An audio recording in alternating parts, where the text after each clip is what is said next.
বাজান কি কার আলোক করতাম বাজান অত দার বাজান রেন চেন কইরা বাজান আমরা গিরুস্তি করছি 1000-1200 মন ধান ও তো বাজান নদীর মধ্যে গেছে কাশো আপনারা জানতেন না যে বৃষ্টি হবে? জানছি না নিজের গাড়ি নিজের সব তো বাজান জানতাম তো মনে মাইকিং করে নাই, মাইকিং করে নাই। করতেছে করছে করলেও তো বাজান মানে তো খেত অত আর জান তো কাটন জানা 10 কানি 12 কানি খেত আর কাটন জানা আর জান কি রকম টাকা ঋণ হয়েছেন আপনারা? আমরা মনে করি বাজান আছে 6-7 লাখ টাকা ঋণ আছে বাজান এটা আল্লাহ দিয়ে হইব কান্না করেন না, আপনাদের জন্য দোয়া রইলো, আল্লাহ আপনাদের সহায়ক। আমরা চলে আসছি সেই কিশোরগঞ্জে মিঠামন হাওরে। এই হাওরটা যদি দেখেন একটু এদিকটায় দেখেন, পানিতে কিন্তু সব ধান তলিয়ে গেছে। আমার এক ভাই যে হাওর থেকে ধানগুলা পানির নিচ থেকে কেটে কেটে আনতেছে, তাদের সাথে কথা বলবো আমি। কাকা, কি অবস্থা? ভালো না, হ্যাঁ, অবস্থা ভালো না। অবস্থা ভালো না? না, একটু তাকান। এই কয়দিন বৃষ্টি হয়েছে? কদিন বেশি বৃষ্টিটা আর 2 দিন হয়েছে, আর 1 মাস ধরে বৃষ্টি নামতেছে। 1 মাস ধরে বৃষ্টি নামতেছে। তো আপনাদের যে আবহাওয়া অধিদপ্তর থেকে বলা হয়েছিল যে ধান যদি কাঁচাও হয় আপনার হাওড়ের ধান কাইটা ফেলান, একটা বৃষ্টির সম্ভাবনা আছে, এই খবরটা পান না আপনারা? খবর হানি এইবার তো 3 দিন হাইন রয়েছে। 3 দিনে পানি হয়ে গেছে। হ্যাঁ, কত বিঘা ধান করছেন আপনি? করছি 32 কাটা করছি। 20-30 কাঠা। 20-30 কাঠা ধান আপনি এখন পানির নিচে। হান নিতে যে সব পানি নিতে। প্রিয় দর্শক যদি দেখায়, দেখতে দেখেন পানি আর পানি। কাকা কিন্তু নৌকায় করে নিয়ে আসতেছে ধান। আমার রাজু ভাই কিন্তু ডোন রয়ে দিছে, দেখেন প্রিয় দর্শক। হ্যাঁ ভাই, কি দেখা যায়? কি দেখা যায়? পানি আর পানি। কৃষক ভাই একবারে মাজা পানিতে দাঁড়ায় দাঁড়ায় ধান কাটতেছে। এই দেখেন, দেখাই। এই দেখছেন একবারে কোমর পানিতে দাঁড়ায় দাঁড়ায় দেখা যায় কিনা জানি দেখা যায় প্রিয় দর্শক। একেবারেই খারাপ একটা অবস্থা। পুরো কিশোরগঞ্জের যতটুকু হাওর অঞ্চল আছে পুরো অঞ্চলটা ঠিক এরকম একটা অবস্থা। যদি দেখাই সামনে, ওই দেখেন পানি আর পানি, পানির নিচে ধান। প্রিয় দর্শক, মানুষের হাহাকার দেখাবো আপনাদেরকে। কি অবস্থা ভাই, কেমন আছেন? ভাই বেশি ভালো না তো। কি হয়েছে ভাই? এই যে জমিন পানি কালছে, যেটি তুললে আনছে এটি আপনার মেঘে বস্তা দেখি রোলাই উঠছে, ঘুমাই আছে গা দবারি তাতে এই অবস্থা।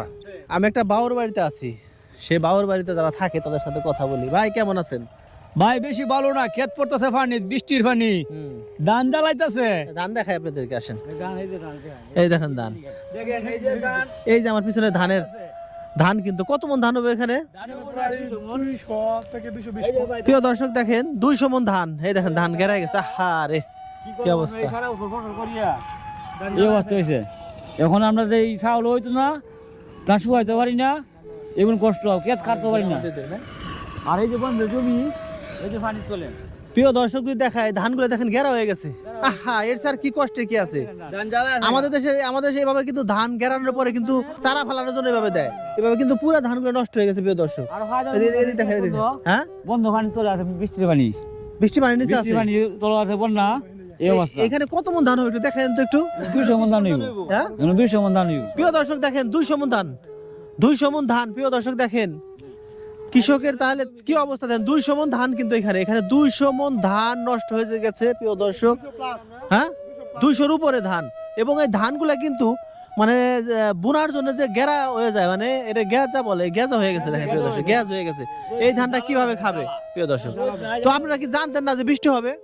বৃষ্টি জানলে কি আর কম হয়? কেন, এখানে তো আবহাওয়া অধিদপ্তর থেকে বলা হয়েছে যে যারা নাকি এলাকায়, যারা নাকি হাওর এলাকায় আছেন, তারা ধান যদি কাঁচা হয় কেটে ফেলবেন। এটা জানতেন? কাটতে তো ব্যক্ত সম্ভব না, একবারে তো ব্যাখ্যাত কাটা যায় না। আচ্ছা আচ্ছা, আপনারা কি এখন এই কামলা পাইতেছেন না? কামলা, হ্যাঁ, কামলা দাম কত? কামলার দাম 2000 টাকা 2000 টাকা রোজ। আর ধানের দাম কত? ধানের দাম 700 টাকা মন। দেখেন 600 টাকা মন। ধানের দাম হলো 600 টাকা, কামলা দাম হলো 2000 টাকা। দেখেন দেখেন কি অবস্থা। এই যে ধান, সেটা তো কেউ নেয় না, কোনো ব্যাপারী ধানের দাম বলে না, কোনো ব্যাপারী ওই ধানের দাম বলে না। আমরা যদি আড়তে এই ধান বিক্রি করার জন্য যাই, তাহলে ওরা বলে এগুলো পানিতে ফালায় দেওয়ার জন্য। তখন আমরা কি করব? সাধারণ কৃষক কিছু করার নাই।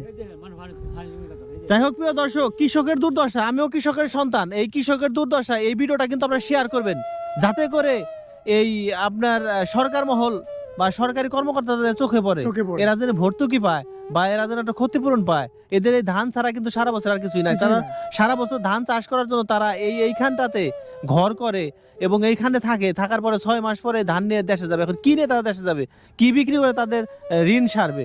ঋণ হইতে হয় না ধান বিক্রি করার জন্য? অবশ্যই ঋণ হয়েছি, অবশ্যই ঋণ করছি। সেই ঋণ এখন কেমনে পরিশোধ করবেন? এখন তো কিছু করার নাই, তাদের কাছে হয়তো সময় নিতে হবে, এর বিকল্প তার অন্য কোনো কিছু দেখতেছি না, কারণ চোখের সামনে এত বড় ফসল নষ্ট হয়ে যাচ্ছে। আর বিশেষ করে আমার দিক থেকে আমি বলি, আমি জাস্ট এই বাল্যকাল থেকে শুধু কৃষির উপরেই নির্ভরশীল, আমি অন্য কোনো কাজ করি না। যার ফলে আমার দিক থেকে মনে হয় আমার মতো ক্ষতিগ্রস্ত যেন আর কেউ না হয়। এরকম কৃষি যদি এরকম প্রত্যেক বছর মানুষের, অথবা এই বিষয়ে যদি সরকার আপনাদেরকে বেড়িবাঁধ করে দেয়, অথবা এরকম ব্যবস্থা নাই? হ্যাঁ, বেড়িবাঁধা আছে অবশ্যই। সুইচ গেট করে বা পানি টাইনে নেওয়ার কোনো ব্যবস্থা না নাই? না, পানি টানার কোনো ব্যবস্থা নাই। আমরা যে হাওড়ে আছি অবশ্যই বেড়িবাঁধের আওতার ভিতরে, কিন্তু আমরা পানি ছাড়তে পারতেছি না। পানি এই হাওরটার নাম কি? ছংনগাঁও, কিশোরগঞ্জের। কিশোরগঞ্জের করিমগঞ্জের ছংনগাঁও।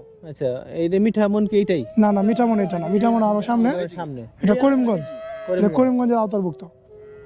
যাই হোক প্রিয় দর্শক, আমি চেষ্টা করলাম আপনাদের দেখানোর জন্য যে কৃষকের কি বেহাল অবস্থা। আমরা কিন্তু ঢাকা থেকে আসছি এই কিশোরগঞ্জে এই ধরনের ভিডিও ধারণ করার জন্য। আর ভিডিওটি এত শেয়ার করবেন যাতে করে মানুষ দেখতে পারে যে কৃষকের কি দুর্দশা, কি কষ্ট তাদের। সবাইকে আবার অসংখ্য ধন্যবাদ জানিয়ে এখানে শেষ করছি। খুদা হাফেজ, আসসালামু আলাইকুম।